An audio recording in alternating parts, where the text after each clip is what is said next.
آیت نمبر 70 سورہ اعراف میں فرمایا، انہوں نے کہا اے ہود، کیا تم ہمارے پاس اس لیے آئے ہو کہ ہم صرف اللہ کی بندگی کریں جو اکیلا ہے، اور ہم چھوڑ بیٹھیں انہیں جن کو پوچھتے تھے ہمارے آبا و اجداد؟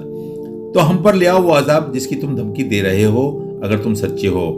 یہ تھا قوم عاد کا سرکشی اور ڈھٹائی کا انظار۔ ہمیشہ سے یہی ہوتا آیا ہے، جب بھی کسی قوم پر زوال آتا تھا تو ان کے عقائد بگڑ جاتے تھے۔ اللہ کے رسول کے بتائے ہوئے سیدھے راستے کو چھوڑ کر وہ قوم بت پرستی اور شرک میں مبتلا ہو جاتی تھی۔ سامنے موجود انہی کے تراشے ہوئے معبود انہیں زیادہ اچھے لگنے لگتے تھے، کیونکہ اللہ پر تو ایمان غیب کا ایمان تھا۔